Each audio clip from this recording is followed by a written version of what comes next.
بسم اللہ الرحمن الرحیم۔ السلام علیکم ورحمۃ اللہ وبرکاتہ۔ اللہم صلی علی محمد وعلی آل محمد۔ آسان ترجمہ قرآن مفتی محمد تقی عثمانی صاحب۔ سورہ البقرہ آیت نمبر 244۔ وَقَاتِلُوا فِي سَبِيلِ اللَّهِ وَاعْلَمُوا أَنَّ اللَّهَ سَمِيعٌ عَلِيمٌ، اور اللہ کے راستے میں جنگ کرو اور یقین رکھو کہ اللہ خوب سننے والا، خوب جاننے والا ہے۔ من ذا الذی یقرض اللہ قرضا حسنا فیضاعفہ له اضعافا کثیرا واللہ یقبض ویبسط والیہ ترجعون۔ کون ہے جو اللہ کو اچھے طریقے پر قرض دے تاکہ وہ اسے اس کے مفاد میں اتنا بڑھائے چڑھائے کہ وہ بدر جہاز یادا ہو جائے، اور اللہ ہی تنگی پیدا کرتا ہے اور وہی وسعت دیتا ہے، اور اسی کی طرف تم سب کو لوٹایا جائے گا۔ اللہ کو قرض دینے سے مراد اللہ تعالیٰ کے راستے میں خرچ کرنا ہے۔ اس میں غریبوں کی امداد بھی داخل ہے اور جہاد کے مقاصد میں خرچ کرنا بھی ہے۔ اسے قرض مجازن کہا گیا ہے کیونکہ اس کا بدلہ ثواب کی صورت میں دیا جائے گا، اور اچھے طریقے کا مطلب یہ ہے کہ اخلاص کے ساتھ اللہ تعالیٰ کو راضی کرنے کے لیے دیا جائے، دکھاوا یا دنیا میں بدلہ لینا مقصود نہ ہو۔ اور اگر جہاد کے لیے یا کسی غریب کی مدد کے طور پر قرض ہی دیا جائے تو اس پر کسی سود کا مطالبہ نہ ہو۔ کفار اپنی جنگی ضروریات کے لیے سود پر قرض لیتے تھے۔ مسلمانوں کو تاکید کی گئی ہے کہ اگرچہ دنیا میں تو انہیں سود نہیں ملے گا، لیکن آخرت میں اللہ تعالیٰ اس کا ثواب اصل سے بدر جہاں زیادہ عطا فرمائیں گے۔ جہاں تک اس خطرے کا تعلق ہے کہ اس طرح خرچ کرنے سے مال میں کمی ہو جائے گی، اس کے جواب میں فرمایا گیا ہے کہ تنگی اور وسعت اللہ ہی کے قبضے میں ہے۔ جو شخص اللہ کے دین کی خاطر اپنا مال خرچ کرے گا، اللہ تعالیٰ اس کو تنگی پیش آنے نہیں دیں گے، بشرطے کہ وہ اللہ کے حکم کے مطابق خرچ کرے۔ أَلَمْ تَرَ إِلَى الْمَلَإِ مِنْ بَنِي إِسْرَائِيلَ مِنْ بَعْدِ مُوسَى إِذْ قَالُوا لِنَبِيٍّ لَهُمُ ابْعَثْ لَنَا مَلِكًا نُقَاتِلْ فِي سَبِيلِ اللَّهِ قَالَ هَلْ عَسَيْتُمْ إِنْ كُتِبَ عَلَيْكُمُ الْقِتَالُ أَلَّا تُقَاتِلُوا قَالُوا وَمَا لَنَا أَلَّا نُقَاتِلَ فِي سَبِيلِ اللَّهِ فقد خرجنا من ديارنا وأبنائنا فلما كتب عليهم القتال تولوا إلا قليلا منهم والله عليم بالظالمين۔ کیا تمہیں موسیٰ کے بعد بنی اسرائیل کے گروہ کے اس واقعے کا علم نہیں ہوا جب انہوں نے اپنے ایک نبی سے کہا تھا کہ ہمارا ایک بادشاہ مقرر کر دیجئے تاکہ اس کے جھنڈے تلے ہم اللہ کے راستے میں جنگ کر سکیں؟ نبی نے کہا، کیا تم لوگوں سے یہ بات کچھ بعید ہے کہ جب تم پر جنگ فرض کی جائے تو تم نہ لڑو؟ انہوں نے کہا، بھلا ہمیں کیا ہو جائے گا جو ہم اللہ کے راستے میں جنگ نہ کریں گے، حالانکہ ہمیں اپنے گھروں اور اپنے بچوں کے پاس سے نکال باہر کیا گیا ہے۔ پھر ہوا یہی کہ جب ان پر جنگ فرض کی گئی تو ان میں سے تھوڑے لوگوں کو چھوڑ کر باقی سب پیٹھ پھیر گئے، اور اللہ ظالموں کو خوب جانتا ہے۔ یہاں نبی سے مراد حضرت سمیل علیہ السلام ہے، جو حضرت موسیٰ علیہ السلام کے تقریباً 350 سال بعد پیغمبر بنائے گئے تھے۔ سورہ مائدہ میں مذکور ہے کہ فرعون سے نجات پانے کے بعد حضرت موسیٰ علیہ السلام نے بنی اسرائیل کو ان عمالقہ سے جہاد کرنے کی دعوت دی تھی جو بنی اسرائیل کے وطن فلسطین پر قابض ہو گئے تھے، مگر بنی اسرائیل نے انکار کر دیا، جس کی سزا میں انہیں صحرائے سینا میں محصور کر دیا گیا، اور اسی حالت میں حضرت موسیٰ علیہ السلام کی وفات ہو گئی۔ بعد میں حضرت یوشع علیہ السلام کی قیادت میں فلسطین کا ایک بڑا علاقہ فتح ہوا۔ حضرت یوشع علیہ السلام آخر عمر تک ان کی نگرانی کرتے رہے اور ان کے معاملات کے تصفیے کے لیے قاضی مقرر کیے۔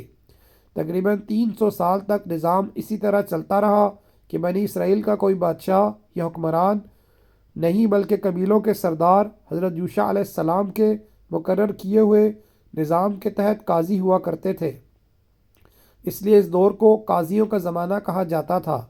بائبل کی کتاب قضا میں اسی زمانے کی تاریخ بیان کی گئی ہے۔ چونکہ اس دور میں پوری قوم کا کوئی متفقہ حکمران نہیں تھا، اس لیے آس پاس کی قومیں ان پر حملہ آور ہوتی تھیں۔ آخر میں فلسطین کی بت پرست قوم نے ان پر حملہ کر کے انہیں سخت شکست دی اور وہ متبرک صندوق بھی اٹھا کر لے گئے۔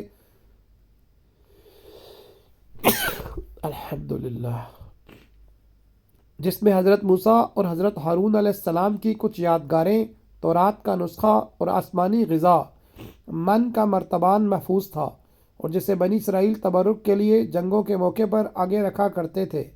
حالات کے اس پس منظر میں ایک قاضی حضرت سموئیل علیہ السلام کو نبوت کا منصب عطا ہوا۔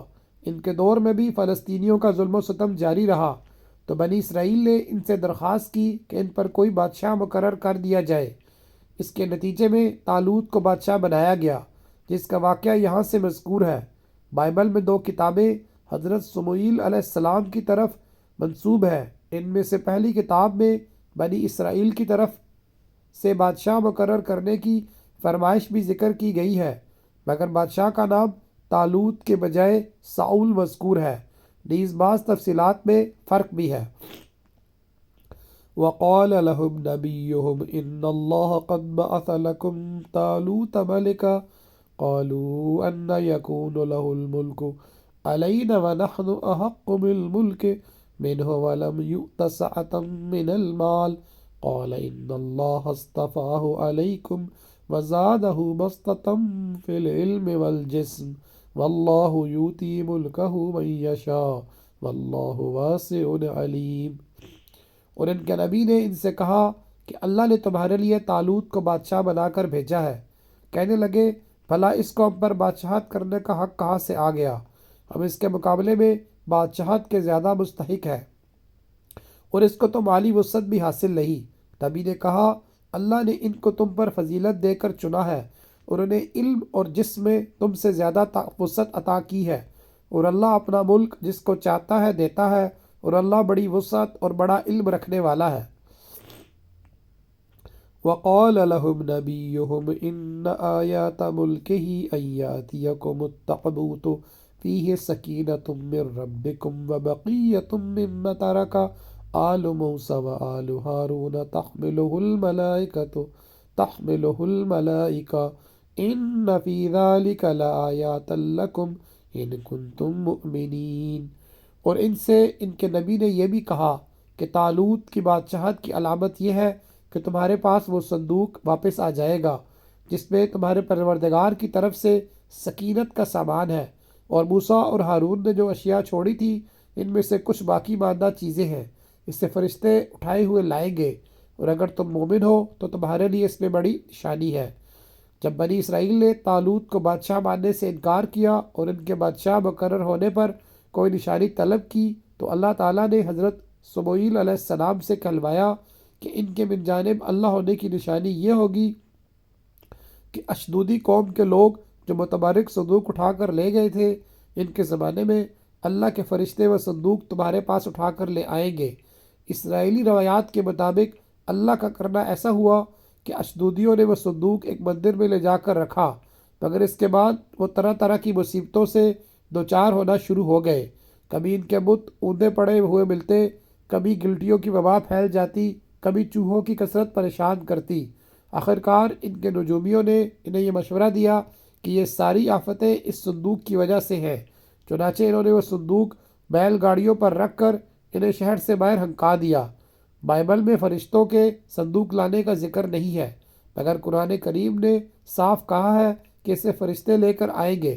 اگر بائبل کی یہ روایت درست مان لی جائے کہ ان لوگوں نے خود صندوق کو باہر نکال دیا تھا، تو ممکن ہے کہ بیل گاڑیوں نے اسے شہر سے باہر چھوڑ دیا ہو اور وہاں سے اسے فرشتے اٹھا کر بنی اسرائیل کے پاس لے آئے ہو، اور یہ بھی ممکن ہے کہ بیل گاڑیوں پر ہنکانے کا قصہ ہی غلط ہو اور فرشتے اسے براہ راست اٹھا لائے ہوں۔ آج کے لیے اتنا ہی، انشاءاللہ آئندہ کے لیے جاری ہے۔ جزاک اللہ خیرہ۔ السلام علیکم ورحمۃ اللہ وبرکاتہ۔